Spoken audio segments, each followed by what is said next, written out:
News 18 ಡಿಜಿಟಲ್ಗೆ ಸ್ವಾಗತ. ನಾನು ಅರುಣ್ ಕುಮಾರ್ ಕದಂ. ಕಲಬುರಗಿಯ ಕಿದ್ವಾಯಿ ಆಸ್ಪತ್ರೆಯಲ್ಲಿ ಈಗ ಭ್ರಷ್ಟಾಚಾರದ ಆರೋಪ ಕೇಳಿಬಂದಿರುವಂಥದ್ದು. ಕಲಬುರಗಿ ಕಿದ್ವಾಯಿ ಆಸ್ಪತ್ರೆಯಲ್ಲಿ ಎ ಸಿಗಳ ರಿಪೇರಿ ಸಂದರ್ಭದಲ್ಲಿ ಮತ್ತು ಎ ಸಿಗಳ ರಿಪ್ಲೇಸ್ಮೆಂಟ್ ಮಾಡುವಂಥ ಈಗ ಎ ಸಿಗಳನ್ನು ರಿಪ್ಲೇಸ್ಮೆಂಟನ್ನು ಮಾಡಿ ಅದರಲ್ಲಿ ಈಗ ಕಳುವಾಗಿದ್ದಂಥ ಎ ಸಿಗಳ ಈ ಪ್ರಕರಣದಲ್ಲಿ ಈಗ ಕಿದ್ವಾಯಿ ಆಸ್ಪತ್ರೆಯ ಮುಖ್ಯಸ್ಥರಾದಂಥ ಗುರುರಾಜ್ ದೇಶಪಾಂಡೆ ಅವರ ಮೇಲೆ ಈಗ ಆರೋಪವನ್ನು ಕೇಳಿಬಂದಿರುವಂಥದ್ದು. ಈ ಒಂದು ಆಸ್ಪತ್ರೆಯಲ್ಲಿ ಸುಮಾರು 24ಕ್ಕೂ ಹೆಚ್ಚು ಎ ಸಿಗಳನ್ನು ಕಳ್ಳತನವಾದರೂ 1 ತಿಂಗಳ ಕಳೆದರೂ ಕೂಡ ದೂರನ್ನು ದಾಖಲು ಮಾಡಿಲ್ಲ. ಹಾಗಾಗಿ ಎಲ್ಲೋ ಒಂದು ಕಡೆ ಈ ಒಂದು ಕಳ್ಳತನ ಪ್ರಕರಣದಲ್ಲಿ ಏನು ಎ ಸಿ ಕಳುವು ಪ್ರಕರಣ ಇತ್ತು, ಈ ಒಂದು ಎ ಸಿ ಕಳುವು ಆಗುವುದರಲ್ಲಿ ಗುರುರಾಜ್ ದೇಶಪಾಂಡೆ ಅವರ ಕೈವಾಡದೆ ಅವರೇ ಏನಂತಂದರೆ ಕಳ್ಳತನ ಆದಂತಹ ವ್ಯಕ್ತಿಗಳಿದ್ದಾರೆ, ಅವರೊಂದಿಗೆ ಶಾಮೀಲಾಗಿದ್ದಾರೆ ಅಂತ ಈಗ ಅವರ ಮೇಲೆ ಈಗ ಗಂಭೀರವಾಗಿ ಆರೋಪನ ಕೇಳಿಬಂದಿರುವಂಥದ್ದು. ಇವರು ಹೇಳೋದೇನಂತಂದರೆ ಕಿದ್ವಾಯಿ ಆಸ್ಪತ್ರೆಯಲ್ಲಿ ಹಳೆ ಎ ಸಿಗಳನ್ನು ರಿಪ್ಲೇಸ್ಮೆಂಟ್ ಮಾಡಿ ಸುಮಾರು 24ಕ್ಕೂ ಹೆಚ್ಚು ಎ ಸಿಗಳನ್ನು ಮತ್ತೊಮ್ಮೆ ಹೊಸದಾಗಿ ಎ ಸಿಗಳನ್ನು ಅಳವಡಿಕೆ ಮಾಡಲು ಈಗ ಟೆಂಡರ್ನ ನೀಡಲಾಗಿತ್ತು. ಆ ಟೆಂಡರ್ ಯಾರು ಗುತ್ತಿಗೆ ನೀಡಿದಂಥ ವ್ಯಕ್ತಿಗಳು ಏನಿದ್ದಾರೆ ಅವರು ಏನಂತಂದರೆ ಈ ಹಳೆ ಎ ಸಿಗಳನ್ನ ಬೈಬ್ಯಾಕ್ ಮಾಡ್ತಾರೆ ಅಂತ ಹೇಳ್ತಾರೆ. ಆದರೆ ಬೈಬ್ಯಾಕ್ ಮಾಡುವಂಥ ಯಾವುದೇ ರೀತಿಯ ಒಂದು ಪ್ರೊಸೆಸನ್ನು ಈ ಒಂದು ಆಸ್ಪತ್ರೆಯಲ್ಲಿ ಆಗಿರಲ್ಲ. ಆದರೆ ಈ ಬೈಬ್ಯಾಕ್ ಸಿಸ್ಟಮನ್ನು ಆಸ್ಪತ್ರೆಯಲ್ಲಿ ಆಗದೇ ಇದ್ದರೂ ಕೂಡ ಸುಮಾರು 24 ಎ ಸಿಗಳನ್ನು ಯಾರೋ ಒಬ್ಬರು ಆಸ್ಪತ್ರೆ ತೆಗೆದುಕೊಂಡು ಹೋಗ್ತಾರೆ. ಆ ಒಂದು ಆಗಿದ್ದಂಥ ಎ ಸಿಗಳ ಬಗ್ಗೆ ಮುಖ್ಯಸ್ಥರಿಗೆ ಪ್ರಭಾರವಾಗಿದ್ದಂಥ ಗುರುರಾಜ್ ದೇಶಪಾಂಡೆ ಅವರಿಗೆ ಮಾಹಿತಿ ಇದ್ದರೂ ಕೂಡ ಯಾವುದೇ ರೀತಿಯ ಕ್ರಮಗಳನ್ನು ಕೈಗೊಂಡಿಲ್ಲ. ಅಲ್ಲದೆ 1 ತಿಂಗಳ ಕಳೆದರೂ ಕೂಡ ಈ ಒಂದು ಆಸ್ಪತ್ರೆಯಲ್ಲಿ ಕಳುವಾದಂಥ ಪ್ರಕರಣಕ್ಕೆ ಸಂಬಂಧಿಸಿದ ಯಾವುದೇ ಠಾಣೆಯಲ್ಲಿ ದೂರನ್ನು ಕೂಡ ದಾಖಲು ಮಾಡಿಲ್ಲ. ಹಾಗಾಗಿ ಈ ಒಂದು ಕಳ್ಳತನ ಪ್ರಕರಣದಲ್ಲಿ ಇವರು ಶಾಮೀಲಾಗಿದ್ದಾರೆ ಅಂತೇಳಿ ಈಗ ದೂರನ್ನು ದಾಖಲಾಗಿರುವಂಥದ್ದು. ಅವರ ವಿರುದ್ಧ ಕೂಡ ಈಗ ಗಂಭೀರವಾಗಿ ಆರೋಪನ ಕೇಳಿಬಂದಿರುವಂಥದ್ದು. ಈ ಒಂದು ಎ ಸಿ ಪ್ರಕರಣದಲ್ಲಿ ಕಳ್ಳತನ ಆಗಿದ್ದಾವೆ, ಯಾವೂ ಕೂಡ ಕಳ್ಳತನ ಆಗಿಲ್ಲ. ಅವರು ಏನಂದರೆ ಬೇರೆಯವರಿಗೆ ಮಾರಾಟವನ್ನು ಮಾಡಿದ್ರು. ಈ ಒಂದು ಪ್ರಕರಣಕ್ಕೆ ಸಂಬಂಧಿಸಿದ ಸುಮಾರು ಎ ಸಿಗಳು ಅವರ ಕ್ಲಿನಿಕ್ಕು ಮತ್ತು ಅವರ ಮನೆಯಲ್ಲಿ ಕೂಡ ಎ ಸಿಗಳನ್ನು ಅಳವಡಿಸಿಕೊಂಡಿದ್ದಾರೆ ಅಂತ ಈಗ ಅವರ ಮೇಲೆ ಕೂಡ ಆರೋಪವನ್ನು ಮಾಡಿರುವಂಥದ್ದು. ಈ ಹಿನ್ನೆಲೆಯಲ್ಲಿ ಅವರೀಗ ಏನಂತಂದರೆ ಎ ಸಿಗಳ ಕಳ್ಳತನ ಪ್ರಕರಣಕ್ಕೆ ಸಂಬಂಧಿಸಿದೆ ಬ್ರಹ್ಮಪುರ ಪೊಲೀಸ್ ಠಾಣೆಯಲ್ಲಿ ಇತ್ತೀಚೆಗೆ ಈಗ ದೂರನ್ನು ದಾಖಲಿಸಿರುವಂಥದ್ದು. ಯಾವಾಗ ಎ ಸಿಗಳು ಆಸ್ಪತ್ರೆಯಿಂದ ಮಾಯ ಆಗಿರುತ್ತವೆ ಅಂತೇಳಿ ವದಂತಿ ಹಬ್ಬುತ್ತೋ ಆ ಸಂದರ್ಭದಲ್ಲಿ ಇವರು ಎಲ್ಲಿ ನಮ್ಮ ಮೇಲೆ ಬರುತ್ತೆ ಅನ್ನೋ ಕಾರಣಕ್ಕಾಗಿ ಅವು ಎ ಸಿಗಳನ್ನು ಮತ್ತೆ ವಾಪಸ್ ಆಸ್ಪತ್ರೆಗೆ ತೆಗೆದುಕೊಂಡು ಬಂದಿದ್ದಾರೆ. ಈ ಕಳ್ಳತನವಾದಂಥ ಕಳ್ಳನಿಂದ ಮುಚ್ಚಳಿಕೆ ಪತ್ರವನ್ನು ಬರೆದುಕೊಂಡು ಈಗ ವಾಪಸ್ ಬಿಟ್ಟಿರುವಂಥದ್ದು ಎಲ್ಲೋ ಒಂದು ಕಡೆ ಅನುಮಾನಕ್ಕೆ ಎಡೆಮಾಡಿ ಕೊಟ್ಟಿರುವಂಥದ್ದು. ಆಸ್ಪತ್ರೆಯಲ್ಲಿ ಕಳ್ಳತನ ಆಗಿದೆ ಅಂತ ಹೇಳಿ ದೂರು ಕೊಟ್ಟಂಥ ಸಂದರ್ಭದಲ್ಲಿ ಯಾಕೆ ಅವರು ಕಳುವಾದಂಥ ಮಾಲ್ಗಳನ್ನು ಮತ್ತೆ ವಾಪಸ್ ತೆಗೆದುಕೊಂಡು ಬಂದರು? ಹೀಗಾಗಿ ಈ ಒಂದು ಕಳ್ಳತನ ಪ್ರಕರಣದಲ್ಲಿ ಏನಿದೆ ಮುಖ್ಯಸ್ಥರೇ ಈಗ ಇದಕ್ಕೆ ಆಶ್ರಯನ ನೀಡ್ತಾ ಇದ್ದಾರೆ, ಅವರ ಶಾಮೀಲಾಗಿದ್ದಾರೆ ಅನ್ನೋ ಕಾರಣಕ್ಕಾಗಿ ಈ ಒಂದು ಪ್ರಕರಣವನ್ನು ಮುಚ್ಚಕ್ಕೆ ಹೊಂಟಿದ್ದಾರೆ. ಅಲ್ಲದೆ ಬ್ರಹ್ಮಪುರ ಪೊಲೀಸ್ ಠಾಣೆ 2 ಎ ಸಿಗಳ ಬಿಡಿ ಭಾಗಗಳನ್ನು ಮಾತ್ರ ಕಳುವಾಗಿದೆ ಅಂತ ಈಗ ದೂರನ್ನು ಕೊಟ್ಟಿರುವಂಥದ್ದು. ಬೈಬ್ಯಾಕ್ ಆಗದೇ ಇದ್ದಂಥ ಸಂದರ್ಭದಲ್ಲಿ ಯಾಕೆ ಅವು ಎ ಸಿಗಳನ್ನು ಅಲ್ಲಿಂದ ಆಸ್ಪತ್ರೆಯಿಂದ ತೆಗೆದುಕೊಂಡು ಹೋಗೋಕ್ಕೆ ಅವಕಾಶನ ಕೊಟ್ಟರು? ಅಷ್ಟೊಂದು ಪ್ರಮಾಣದಲ್ಲಿ ಎ ಸಿಗಳನ್ನು ತೆಗೆದುಕೊಂಡು ಹೋಗುವವರಿಗೂ ಕೂಡ ಯಾರೂ ಅವರಿಗೆ ಗಮನಿಸಲಿಲ್ವ ಅನ್ನೋ ಒಂದು ಪ್ರಶ್ನೆ ಈಗ ಕಾಡ್ತಾ ಇರುವಂಥದ್ದು. ಈ ಎಲ್ಲವ ಪ್ರಕ್ರಿಯೆ ನಡೀತಾ ಇದ್ರೂ ಕೂಡ ಯಾವುದೇ ರೀತಿಯ ಕ್ರಮಗಳನ್ನು ಅವರ ವಿರುದ್ಧ ಕೈಗೊಂಡಿಲ್ಲ. ಆದರೆ ಕೇವಲ 2 ಎ ಸಿಗ ಬಿಡಿ ಭಾಗಗಳನ್ನು ಮಾತ್ರ ಕಳ್ಳತನವಾಗಿವೆ ಅಂತೇಳಿ ಈಗ ದೂರನ್ನು ದಾಖಲಿಸಿದರೆ ಈ ದೂರಿನ ಏನಂತಂದರೆ ಯಾರು ನಿಜವಾದ ಆರೋಪಿಗಳಿದ್ದಾರೆ ಅವರಿಗೆ ಶ್ರೀರಕ್ಷೆಯನ್ನು ಇಲ್ಲಿನ ಮುಖ್ಯಸ್ಥರು ಕೊಡ್ತಾ ಇದ್ದಾರೆ. ಯಾಕಂತಂದರೆ ಅವು ಒಂದು ಕಳ್ಳತನ ಆಗುವಂಥ ಪ್ರಕರಣದಲ್ಲಿ ಇವರು ಕೂಡ ಶಾಮೀಲಾಗಿದ್ದರಿಂದ ಎಲ್ಲಿ ನಮ್ಮ ಮೇಲೆ ಬರುತ್ತೆ ಅನ್ನೋ ಕಾರಣಕ್ಕಾಗಿ ಆ ಕಳ್ಳತನ ಆದಂತಹ ವ್ಯಕ್ತಿಗೆ ಅವರನ್ನು ಅರೆಸ್ಟ್ ಮಾಡಿ ಅವರಿಗೆ ಜೈಸಿನ ಕೊಡಬೇಕಾಗಿತ್ತು. ಆದರೆ ಯಾರು ಪೊಲೀಸರು ಅವರನ್ನು ಕರ್ಕೊಂಡು ಬಂದಂಥ ಸಂದರ್ಭದಲ್ಲಿ ತನಿಖೆಯನ್ನು ಮಾಡ್ತಾರೆ ಅವರಿಗೆ ವಿಚಾರಣೆಯನ್ನು ಮಾಡಿದಂಥ ಸಂದರ್ಭದಲ್ಲಿ ಎ ಸಿಗಳನ್ನು ನಾನೇ ತೆಗೆದುಕೊಂಡಿದ್ದು ತಪ್ಪೊಪ್ಪಿಕೊಂಡಿರ್ತಾನೆ. ಆದರೆ ಅಷ್ಟೆಲ್ಲ ತಪ್ಪನ್ನು ಒಪ್ಪಿಕೊಂಡ್ರೂ ಕೂಡ ಯಾಕೆ ಅವರ ವಿರುದ್ಧ ಇವರು ಕ್ರಮಗಳನ್ನು ಕೈಗೊಂಡಿಲ್ಲ? ಯಾರು ಇದರಲ್ಲಿ ಶಾಮೀಲಾಗಿ ಎ ಸಿಗಳನ್ನು ಆಸ್ಪತ್ರೆಯಿಂದ ತೆಗೆದುಕೊಂಡು ಹೋಗಿದ್ರು ಅವರ ವಿರುದ್ಧ ಏನಂತ ಕ್ರಮ ಕೈಗೊಳ್ಳದೇನೆ ಅವರಿಂದಲೇ ಕಳ್ಳತನ ಮಾಡಿದಂತಹ ವ್ಯಕ್ತಿಯಿಂದಲೇ ಈಗ ಏನಂತಂದರೆ ಅವನಿಂದ ಮುಚ್ಚಳಿಕೆ ಪತ್ರವನ್ನು ಬರೆದುಕೊಂಡು ಈಗ ಎ ಸಿಗಳನ್ನು ವಾಪಸ್ ತಂದು ಕೊಟ್ಟಿದ್ದಾರೆ. ನಾವು ಬೈಬ್ಯಾಕ್ ಸಿಸ್ಟಮಲ್ಲಿ ಇದನ್ನು ತೆಗೆದುಕೊಂಡು ಹೋಗಿದ್ದೇವೆ ಅಂತ ಹೇಳ್ತಾರೆ. ಅದು ಬೈಬ್ಯಾಕ್ ಸಿಸ್ಟಮನ್ನು ತೆಗೆದುಕೊಂಡಂಥ ಸಂದರ್ಭದಲ್ಲಿ ಇಷ್ಟೆಲ್ಲ ಆದರೂ ಕೂಡ ಯಾಕೆ ಅಷ್ಟು ದಿನಗಳವರೆಗೆ ಇವರು ಹಾಗೆ ಬಿಟ್ಟರು ಅನ್ನೋದು ಈಗ ಪ್ರಶ್ನೆಯನ್ನು ಕಾಡ್ತಾ ಇರುವಂಥದ್ದು. ಹಾಗಾಗಿ ಇದರ ಬಗ್ಗೆ ಸಮಗ್ರವಾಗಿ ತನಿಖೆಯನ್ನು ಮಾಡಬೇಕು, ಯಾರು ತಪ್ಪಿತಸ್ಥರಿದ್ದಾರೆ ಅವರ ವಿರುದ್ಧ ಸೂಕ್ತ ಕ್ರಮ ಕೈಗೊಳ್ಳಬೇಕಂತ ಈಗ ಆಗ್ರಹವನ್ನು ಮಾಡ್ತಾ ಇರುವಂಥದ್ದು. ಆದರೆ ಈ ಬಗ್ಗೆ ಪ್ರತಿಕ್ರಿಯೆ ನೀಡಿರುವಂಥ ಕಿದ್ವಾಯಿ ಆಸ್ಪತ್ರೆಯ ಪ್ರಭಾರ ಮುಖ್ಯಸ್ಥರಾದಂಥ ಗುರುರಾಜ್ ದೇಶಪಾಂಡೆ ಅವರು, ನಾನು ಯಾವುದೇ ರೀತಿಯ ಆಶ್ರಯಗಳನ್ನು ಇವ್ರಿಗೆ ಕೊಟ್ಟಿಲ್ಲ, ನನಗೆ ಇದು ಬೈಬ್ಯಾಕ್ ಸಿಸ್ಟಮ್ ಇದೆ ಅಂತ ಹೇಳ್ಕೊಂಡು ನಾನು ಅವರಿಗೆ ಏನಂತಂದರೆ ಎ ಸಿಗಳನ್ನು ತೆಗೆದುಕೊಂಡು ಹೋಗಲು ಕೊಟ್ಟಿದ್ವಿ, ಆದರೆ ಈ ಬೈಬ್ಯಾಕ್ ಸಿಸ್ಟಮ್ ಇಲ್ಲದೇ ಇರೋದ ಕಾರಣಕ್ಕೆ ಮತ್ತೆ ಎ ಸಿಗಳನ್ನು ವಾಪಸ್ ತೆಗೆದುಕೊಂಡು ಬಂದಿರ ಅಂತ ಹೇಳ್ತಾರೆ. ಆದರೆ ಇದು ಏನಂದ್ರೆ ಪ್ರೊಸೆಸ್ ಒಂದೆರಡು ದಿನಗಳಲ್ಲಿ ಆಗಿದ್ರೆ ಯಾರು ಕೂಡ ಅನುಮಾನವನ್ನು ಪಡ್ತಾ ಇರಲಿಲ್ಲ. ಆದರೆ ಆ ತಿಂಗಳು ಕಳೆದರೂ ಕೂಡ ಯಾಕೆ ಅದನ್ನು ಬೈಬ್ಯಾಕ್ ಸಿಸ್ಟಮನ್ನು ಆಗಲಿಲ್ಲ, ಯಾಕೆ ಏನು ಎ ಸಿಗಳನ್ನು ಏನು ಕ್ಯಾಮ್ರಾಗಳ ಮುಚ್ಚಿ ಏನಂತಂದರೆ ಆ ಕಣ್ಗಾವಲಿನ ತಪ್ಪಿಸಿ ಇವರು ಎ ಸಿಗಳನ್ನು ತೆಗೆದುಕೊಂಡು ಹೋಗಿದ್ರು. ಅಂದರೆ ಇಲ್ಲಿ ಎಲ್ಲೋ ಒಂದು ಕಡೆ ಈ ಕಳ್ಳತನಕ್ಕೆ ಈ ಒಂದು ಆಸ್ಪತ್ರೆಯಿಂದಲೂ ಕೂಡ ಇದ್ದಂಥ ಕೆಲವು ಜನ ಅವರಿಗೆ ಸಾಥನೆ ನೀಡಿರುವಂಥದ್ದು, ಅದರಲ್ಲಿ ಅವರು ಶಾಮೀಲಾಗಿರುವಂಥದ್ದು. ಹಾಗಾಗಿ ಈ ಒಂದು ಪ್ರಕರಣ ಸಂಪೂರ್ಣವಾಗಿ ಮುಚ್ಚಿ ಹಾಕಲು ಈ ರೀತಿಯನ್ನು ಮಾಡ್ತಾ ಇದ್ದಾರೆ. ಹಾಗಾಗಿ ಯಾರು ಈ ಎ ಸಿಗಳನ್ನು ತೆಗೆದುಕೊಂಡು ಹೋಗಿದ್ರು, ಅಲ್ಲದೆ ಆಸ್ಪತ್ರೆಯಲ್ಲಿ CCTV ಕ್ಯಾಮ್ರಾಗಳನ್ನ ಇರ್ತವೆ, ಯಾವಾಗ ತೆಗೆದುಕೊಂಡು ಹೋದ್ರು, ಮತ್ತೆ ಅವು ಎ ಸಿಗಳನ್ನು ಯಾವಾಗ ತಂದು ವಾಪಸ್ ಇಟ್ಟರು ಅನ್ನೋದ್ರ ಬಗ್ಗೆ ಕೂಡ ಸಮಗ್ರ ತನಿಖೆ ಮಾಡಿ ಅವರ ವಿರುದ್ಧ ಕ್ರಮ ಕೈಗೊಳ್ಳಬೇಕಂತ ಈಗ ಆಗ್ರಹವನ್ನು ಮಾಡ್ತಾ ಇರುವಂಥದ್ದು.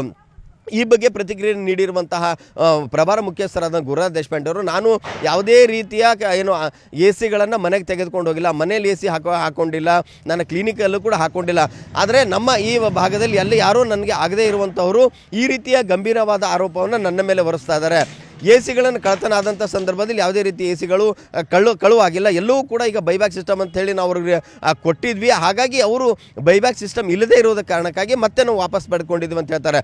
ಆದರೆ ಇದು ಏನಂತಂದರೆ ಅವಾಗೇ ತೆಗೆದುಕೊಳ್ಬೇಕು, ಕೊಡುವಕ್ಕಿಂತ ಮುಂಚೆಯೇ ಇದು ಏನಂತ ಬೈಬ್ಯಾಕ್ ಸಿಸ್ಟಮನ್ನು ಪರಿಶೀಲನೆ ಮಾಡಿ ಗುತ್ತಿಗೆದಾರರು ಯಾರಿದ್ದಾರೆ, ಗುತ್ತಿಗೆದಾರರು ಅವರ ಬಗ್ಗೆ ಏನಂತ ಈ ಬಗ್ಗೆ ಒಪ್ಪಂದನ ಮಾಡ್ಕೊಳ್ಬೇಕಿತ್ತು. ಆದರೆ ಯಾವುದೇ ರೀತಿಯ ಮಾಡ್ಕೊಳ್ಳದೇ ಇವರು ಎ ಸಿಗಳನ್ನು ಬೇರೆಯವರಿಗೆ ಸಾಗಾಟ ಮಾಡಿದ್ರು. ಇದರಲ್ಲಿ ಇವರು ಕೂಡ ಶಾಮೀಲಾಗಿದ್ದಾರೆ ಅಂತ ಇವ್ರ ಮೇಲೆ ಆರೋಪವನ್ನು ಬಂದಿರುವಂಥದ್ದು. ಈ ಇತ್ತೀಚೆಗೆ ಬಂದ ಒಂದು ವರದಿ ಪ್ರಕಾರ ಈ ಹಾಸ್ಪಿಟ್ಲಲ್ಲಿ ಎ ಸಿಗಳ ಕಳ್ಳತನ ಆಗಿ ಅದು ಇಲ್ಲಿನ ಪ್ರಭಾರಾಧಿಕಾರಿ ಹತ್ರ ಹೋಗಿದೆ ಅಂತ ಒಂದು ಸುಳ್ಳು ಮಾಹಿತಿಯನ್ನು ದೂರ ರೀತಿಯಲ್ಲಿ ಸಲ್ಲಿಸಲಾಗಿದೆ. ಅದರದ್ದು ನಾನು ವಿವರಣೆ ಕೊಡ್ತೀನಿ. ಇವಾಗ ಸುಮಾರು 7 ವರ್ಷದಿಂದ ಇಲ್ಲಿ ನಮ್ಮ ರೇಡಿಯೇಷನ್ ವಿಭಾಗದಲ್ಲಿ ಕೆಲಸ ಮಾಡದಿರೋ ಎ ಸಿ ಕೆಟ್ಟೋಗಿದೆ ಅಂತ ನಮ್ಮದು ಹೋದ ವರ್ಷವೇ ನಮಗೆ ಅದರದ್ದು ಲಿಖಿತ ಮಾಹಿತಿ ಇತ್ತು. ಅದರ ಮುಂದಿನ ಕ್ರಮಕ್ಕಾಗಿ ನಾವು ಹೆಡ್ ಆಫೀಸಿಗೆ ಏನು ಕೆಟ್ಟೋಗಿವೆ ಎ ಸಿ ಅಂತ ನಾವು ಬದಲಾಯಿಸಬೇಕಂತ 15 ಎ ಸಿ ಬದಲಾಯಿಸಬೇಕು. ಯಾಕಂದರೆ ರೇಡಿಯೇಷನ್ ವಿಭಾಗಕ್ಕೆ ಸಂಬಂಧಪಟ್ಟಿದ್ದು ನಾವೊಂದು ಮನವಿ ಕೊಟ್ಟಿದಾಗ ಅದಕ್ಕೆ ಏನು ಸೂಕ್ತ ಕ್ರಮವನ್ನು ತಗೊಂಡು ಅವರು ಟೆಂಡರ್ ಮಾಡಿ ಆ ಎ ಸಿಗಳನ್ನು ಬದಲಾಯಿಸೋಕ್ಕೆ ಏನೇನು ಬೇಕೋ ಅದನ್ನೆಲ್ಲ ಸಿದ್ಧಪಡಿಸಿ ಟೆಂಡರ್ ಥ್ರೂ ಎಲ್ಲ ಮಾಡಿಕೊಳ್ತಾರೆ. ಸೊ ಮಾಡಿದಾಗ ಆ ಟೆಂಡರ್ 21ನೇ ತಾರೀಕು ಹೊಸ ಎ ಸಿಗಳು ನಮ್ಮ ಎ ಸಿ ಯಾರು ಟೆಂಡರ್ ಎಕ್ಸೆಪ್ಟ್ ಮಾಡಿದ್ರು ಗುತ್ತಿಗೆದಾರ ಬಂದು ತೊಗೊಂಡು ಬಂದು ಅದೇನೋ ಏನೇನು ಬೇಕಾಗಿರ್ಬೇಕು ಆ ಸಾಮಾನು ಸಿದ್ಧಪಡಿಸಿಕೊಂಡ್ರು ಅವರು. ನಾನು OTಯಲ್ಲಿದ್ದೆ, OTಯಲ್ಲಿ ನಾವು ಬಂದಿದ್ದೀವಿ ಅಂತ ಜಸ್ಟ್ ಒಂದು ಮಾಹಿತಿ ಸಿಕ್ಕಿತ್ತು. 22ನೇ ತಾರೀಕು 4th ಸ್ಯಾಟರ್ಡೇ ಇದ್ದ ಕಾರಣ ಎ ಸಿ ಕೆಲಸ ನಡೀತಾ ಇದೆ ಅಂತ ನಾನು ಬಂದಾಗ ಅವರು ಕೆಲಸ ನೋಡ್ತಾಯಿದ್ರು. ಆ ಟೈಮಲ್ಲಿ 5.5 ಟನ್ ಎ ಸಿದ ಕೆಲವು ಸ್ಪೇರ್ ಪಾರ್ಟ್ಸ್ ಬಿಡಿ ಭಾಗಗಳು ಕಾಣೆಯಾಗಿದ್ದ ಕಾರಣ ನಾವು ಪೊಲೀಸಲ್ಲಿ ಮಾಹಿತಿ ತಿಳಿಸಿದ್ವಿ. ನಾವು ಇನಿಷಿಯಲಿ ನಾವು ಬರೀ ಕಂಪ್ಲೇಂಟ್ ಕೊಟ್ಟಿದ್ವಿ, ಆಮೇಲೆ ನಂತರ ಒಂದು FIR ಮುಖಾಂತರ ಅದನ್ನು ನಾವು ನಮ್ಮ ಕಂಪ್ಲೇಂಟ್ನ ದೃಢಪಡಿಸ್ಕೊಂಡ್ವಿ. ಆಮೇಲೆ ನಾವು ಇನಿಷಿಯಲಿ ಅದು ಈ ಎ ಸಿ ಹಳೆ ಎ ಸಿಗಳು ಬೈಬ್ಯಾಕ್ ಆಗಿದೆ ಅಂತ ಒಂದು ಸ್ವಲ್ಪ ಕನ್ಫ್ಯೂಷನ್ ಆಗಿತ್ತು. ಬಟ್ ನಾವು ವರ್ಕ್ ಆರ್ಡರ್ ನೋಡಿದಾಗ ಅದರಲ್ಲಿ ಬೈಬ್ಯಾಕ್ ಬಗ್ಗೆ ಏನೂ ಬರದೇ ಇದ್ದ ಕಾರಣ ನಾವು ಆ ಎ ಸಿಗಳು ಏನು ಶಿಫ್ಟ್ ಮಾಡಿದ್ವಿ ಅದನ್ನು ವಾಪಸ್ ತರಿಸ್ಕೊಂಡ್ವಿ. ಅದ್ರ ಫೋಟೋನು ಸಾಕಷ್ಟು ಜನ ಹತ್ರ ಈಗ ಲಭ್ಯವಾಗಿದೆ. ಇವಾಗ ನಮ್ಮ ಸದ್ಯದ ಪರಿಸ್ಥಿತಿ ಏನು ಅಂತಂದರೆ 2 ಎ ಸಿಗಳ ಬಿಡಿ ಭಾಗಗಳು ಕಾಣೆಯಾಗಿವೆ. ಅದರದ್ದು FIR ನಾವು ಪೊಲೀಸಿಗೆ ಸಲ್ಲಿಸಿದ್ದೀವಿ. ಅವರು FIR ಮಾಡಿದ ತಕ್ಷಣ ತಮ್ಮ ತನಿಖೆ ಶುರು ಮಾಡಿಕೊಂಡಿದ್ದಾರೆ. ಅದರದ್ದು ಈಗ ಬೇಕಾದರೆ ಪೊಲೀಸ್ ಸ್ಟೇಷನಿಂದ ನಾವು ತಿಳ್ಕೊಬೋದು. ಇಲ್ಲಿ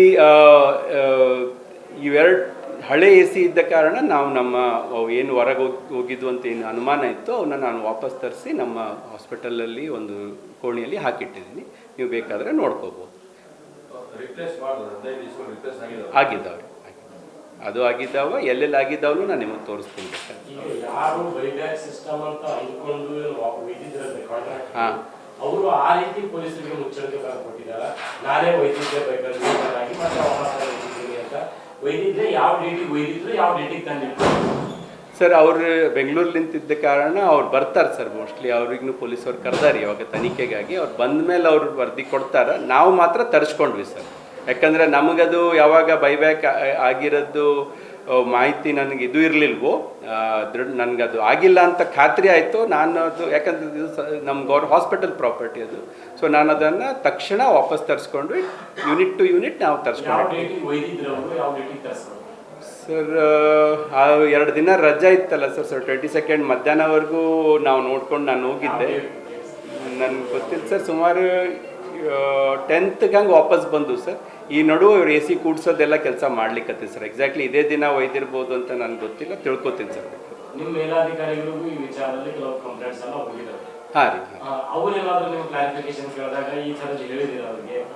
ಸರ್ ನಾನು ಹೇಳಿದ್ದೀನಿ, ನನ್ನಿಂದನೇ ಒಂದು ಸ್ವಲ್ಪ ಕನ್ಫ್ಯೂಷನ್ ಆಗಿತ್ತು, ಆದರೆ ನಾವು ತಕ್ಷಣ ಆ್ಯಕ್ಷನಲ್ಲಿ ಬಂದು ಅದನ್ನು ಸರಿಪಡಿಸ್ಕೊಂಡಿದ್ದೀವಿ ಸರ್ ಅಂತ ಹೇಳಿದ್ದೀವಿ. ನಾವು ಮಾನ್ಯ ಹೇಳಿದ್ದೀವಿ ಸರ್. ನನಗೆ 22ನೇ ತಾರೀಕು ಗೊತ್ತಾಯ್ತು ಸರ್. ಅದು ಆಗಿರ್ಬೋದು ಸರ್, ಅದು ಆ ದಿನ ಆಗಿದ್ದಂತೂ ಕಡಿಮೆ ಮಾಹಿತಿ. ಬಟ್ ಯಾಕಂದ್ರೆ ಮುಂಚೆನೇ ಆಗಿದ್ದು, ಅದು ಮಾಹಿತಿ ಕೊಟ್ಟಿದ್ದೀವಿ ಸರ್ ನಾವು, ಈ ಥರ ಆಗಿದೆ.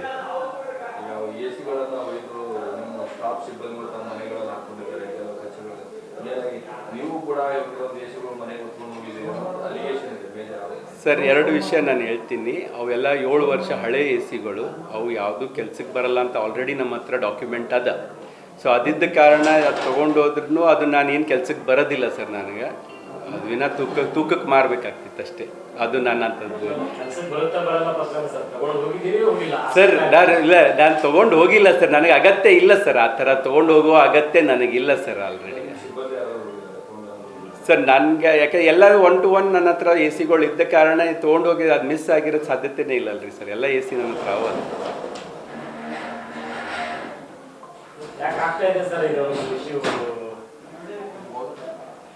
ಸರ್. ಭಾಳಷ್ಟು ಚಲೋ ಕೆಲಸ ಆಗ್ಲಿಕ್ಕತ್ತವ ಸರ್ ಹಾಸ್ಪಿಟ್ಲಲ್ಲಿ. ಇಲ್ಲಿ ನಮ್ಮ ಪೆರಿಫರಲ್ ಸೆಂಟರ್ ಇದು, ಭಾಳ ಕಡಿಮೆ ಸ್ಟಾಫು. ಈ ವರ್ಷ ನಾವು ಸುಮಾರು 2500 ಹೊಸ ಪೇಷಂಟ್ ನೋಂದಣಿ ಮಾಡ್ಕೊಂಡಿವಿ. ಅಂದರೆ ಇನ್ನೊಂದು ವಾರ ಬಾಕಿ ಅದ ಈ ವರ್ಷದಾಗ. ಆಲ್ಮೋಸ್ಟ್ 2400ವರೆಗೂ ಹೋಗ್ಯದ, ಇನ್ನೊಂದು 100 ಆಗ್ತಾವೆ ಅಂದ್ಕೊಂಡು ಸರ್. ಈ ಮಟ್ಟಿಗೆ ಸಕ್ಸಸ್ಫುಲ್ ನಡೆಸ್ತಾವ ಹಾಸ್ಪಿಟ್ಲ್ ಅದ. ಕೃಪಯಾ ಇದು ನೀವು ಇದು ಮಾಡ್ಕೊರಿ ಅಂತ ಹೇಳ್ತಾ ಇಲ್ಲ, ಇದು ಒಳ್ಳೆಯದನ್ನ ಒಂದು ನೀವು ಅದ್ರ ಬಗ್ಗೆ ವಿಚಾರ ಮಾಡಿರಿ. ಈ ಥರ ಆಗಿದೆ ಅಂತಂದರೆ ಒಂದು ಕನ್ಫ್ಯೂಷನ್ ಆಗಿದೆ, ಅದು ಬಿಟ್ಟರೆ ಬೇರೆದು ಯಾವುದು ಕಳ್ಳತನ ಆಗಿಲ್ಲ. ಆ ಥರದಂತೂ ಇದು ಇಲ್ಲ. ಇದು ಬಿಟ್ಟು FIR-ನಲ್ಲಿ ಏನೇನು ಅದು ಪೊಲೀಸ್ ತನಿಖೆ ಮಾಡೋದು ಯಾವ ಲೆವೆಲ್ಗೆ ಬರ್ತಾರೆ, ಅದು ಏನು ಮಾಡ್ತಾರೆ ಅವ್ರು ಮಾಡ್ತಾರೆ. ಸೊ ಅದು ಬಿಟ್ಟು ನನಗೇನು ಆ ಥರ ಅನಿಸ್ತಾ ಇಲ್ಲ ಸರ್. ಕರ್ನಾಟಕದಲ್ಲಿ ಆರೋಗ್ಯ ಸಿಬ್ಬಂದಿಗಳನ್ನು ನೇಮಕ ಮಾಡಲಿಕ್ಕೆ ಆಗದೇ ಇರುವಂಥ ಹೆಣಗಾಡ್ತಾ ಇರುವಂಥ ಈ ಕಾಂಗ್ರೆಸ್ ಸರ್ಕಾರ ಸಮುದಾಯ ಆರೋಗ್ಯ ಕೇಂದ್ರಗಳನ್ನು ಮುಚ್ಚಲಿಕ್ಕೆ ಹೊರಟಿದೆ. ಕಲಬುರಗಿ ಜಿಲ್ಲೆಯಲ್ಲಿ 16 ಸಾಮುದಾಯಿಕ ಕೇಂದ್ರಗಳಿದ್ದಾವೆ, ಸಮುದಾಯ ಆರೋಗ್ಯ ಕೇಂದ್ರಗಳಿದ್ದಾವೆ. ಅಲ್ಲಿ ಸ್ತ್ರೀರೋಗ ತಜ್ಞರು, ಅರವಳಿಕೆ ತಜ್ಞರು ಮತ್ತು ಮಕ್ಕಳ ತಜ್ಞರು ಇರಬೇಕನ್ನುವಂಥದ್ದು ನಿಯಮ ಇದೆ. ಆದರೆ ಅವರಿಗೆ ಆ 30 ಜನ ಹೆರಿಗೆ ಆಗದೇ ಇದ್ದರೆ ಅಂಥ ಆರೋಗ್ಯ ಕೇಂದ್ರಗಳಿಂದ ಅಲ್ಲಿರುವಂಥ ಸಿಬ್ಬಂದಿಗಳನ್ನು ವಾಪಸ್ ಕೊಡಿಸ್ಕೊಳ್ತೀವಿ ಅನ್ನುವಂಥ ಒಂದು ಇದನ್ನು ಸುತ್ತೋಲೆಯನ್ನು ಸರ್ಕಾರ ಹೊರಡಿಸಿದೆ. ಅದಕ್ಕೆ ಅವ್ರಿಗೆ ಹೇಳ್ತೀವಿ, ನೀವು ಸಿಬ್ಬಂದಿಗಳನ್ನು ನೇಮಕ ಮಾಡಿಕೊಳ್ಳಿ. ಅಲ್ಲಿ 3 ಆಗಲಿ 4 ಆಗಲಿ 8 ಆಗಲಿ, ಅಲ್ಲಿ ಹೆರಿಗೆ ಆಗ್ತದೆ ಅಂದರೆ ಅಲ್ಲಿ ತಜ್ಞ ವೈದ್ಯರು ಇರಬೇಕಾಗಿದ್ದ ಅವಶ್ಯಕತೆ ಇದೆ. ಅಲ್ಲೇನು 30 ಅನ್ನುವಂಥ ನಿಯಮ ಇದೆ, ಅದನ್ನು ಸರಳೀಕರಣ ಮಾಡಿ ಇಲ್ಲಿರುವಂಥ ಎಲ್ಲ ಏನು 16 ಸಮುದಾಯ ಆರೋಗ್ಯ ಕೇಂದ್ರಗಳನ್ನು ಹಾಗೆ ಉಳಿಸ್ಕೊಳ್ಬೇಕು. ಅಲ್ಲಿರುವಂಥ ಸಿಬ್ಬಂದಿಗಳನ್ನು ಯಾವುದೇ ಕಾರಣಕ್ಕೂ ವರ್ಗಾವಣೆ ಮಾಡಬಾರ್ದು. ಒಂದು ವೇಳೆ ವರ್ಗಾವಣೆ ಮಾಡಿದರೆ ಉಗ್ರವಾದ ಹೋರಾಟವನ್ನು ಮಾಡ್ತೀವಿ. ಇದೊಂದು ಆರೋಗ್ಯ ಹಬ್ಬ ಮಾಡ್ತೀವಿ ಅನ್ನುವಂಥ ಶರಣಪ್ರಕಾಶ್ ಪಾಟೀಲ್ರೇ ಮೊದಲು ಇಲ್ಲಿರುವಂಥ ಸಮುದಾಯ ಆರೋಗ್ಯ ಕೇಂದ್ರಗಳು, ಪ್ರಾಥಮಿಕ ಆರೋಗ್ಯ ಕೇಂದ್ರಗಳು ಅದನ್ನು ಉಳಿಸ್ಕೊಳ್ಳುವಂಥ ಕೆಲಸ ಮಾಡಬೇಕು ಅಂತೇಳಿ ನಾನು ಆಗ್ರಹ ಮಾಡ್ತೀನಿ. ಈಗಾಗಲೇ ಇರುವಂಥ ಸಿಬ್ಬಂದಿಗಳನ್ನು ಕಡಿತ ಮಾಡ್ತಕ್ಕಂಥ ಪ್ರಯತ್ನಕ್ಕೆ ಕೈ ಹಾಕಿದ್ದೆ. ಅದಕ್ಕೆ ಈಗಾಗಲೇ ಸುತ್ತೋಲೆ ಹೊರಡಿಸಿದ್ದಾರೆ, ಅದನ್ನು ನಾವು ವಿರೋಧ ಮಾಡ್ತೇವೆ. ಡಿಗ್ರೇಡ್ ಮಾಡಲಿಕ್ಕೆ ಹೊರಟಿದ್ದಾರೆ. ಡಿಗ್ರೇಡ್ ಅಂದರೆ ಸಮುದಾಯ ಆರೋಗ್ಯ ಕೇಂದ್ರ ಅಂತ ಹೆಸರಿಗಿರುತ್ತೆ, ಅದರಲ್ಲಿ ಯಾವುದೂ ಸ್ತ್ರೀರೋಗ ತಜ್ಞರು, ಅರವಳಿಕೆ ತಜ್ಞರು ಮತ್ತು ಮಕ್ಕಳ ತಜ್ಞರು ಇರೋದಿಲ್ಲ. ಅವರನ್ನು ಬೇರೆ ಕಡೆ ವರ್ಗ ಮಾಡ್ತೀನಿ ಅಂತ ಈಗಾಗಲೇ ಸುತ್ತೋಲೆಯನ್ನು ಹೊರಡಿಸಿದ್ದಾರೆ. ಎಸ್, ಜನರಲ್ ಡಾಕ್ಟರ್ಸ್ ಇರ್ತಾರಲ್ಲಿ. ಸದ್ಯ ಬ್ರಹ್ಮಪುರ ಪೊಲೀಸ್ ಠಾಣೆಯಲ್ಲಿ ಈ ಬಗ್ಗೆ ಪ್ರಕರಣ ದಾಖಲಾಗಿರುವಂಥದ್ದು. ಈಗ ಪೊಲೀಸರಿಗೆ ತನಿಖೆಯನ್ನು ನಡೆಸ್ತಾ ಇರುವಂಥದ್ದು. ಕ್ಯಾಮ್ರಾ ಪರ್ಸನ್ ಸಂಜು ತಳವಾರ್ ಜೊತೆ ಅರುಣ್ ಕರಂ, ನ್ಯೂಸ್ 18 ಕಲಬುರಗಿ. ನಿರ್ಭೀತ, ನಿಷ್ಪಕ್ಷಪಾತ, ವಿಶ್ವಾಸಾರ್ಹ ಸುದ್ದಿಗಳಿಗೆ ಮತ್ತೊಂದು ಹೆಸರಾಗಿರುವಂತ ನ್ಯೂಸ್ 18 ಕನ್ನಡ ಈಗ ಆಪ್ನಲ್ಲೂ ಲಭ್ಯವಿದೆ. ದಯವಿಟ್ಟು ಇಲ್ಲಿರುವಂತ QR ಕೋಡ್ ಸ್ಕ್ಯಾನ್ ಮಾಡಿಕೊಂಡು ಆಪ್ ಡೌನ್ಲೋಡ್ ಮಾಡೋದಕ್ಕೆ ಮರಿಬೇಡಿ. ನಿಮ್ಮ ಬೆಂಬಲ ಹೀಗೆ ಸದಾ ನಮ್ಮೊಂದಿಗಿರಲಿ. ಧನ್ಯವಾದ.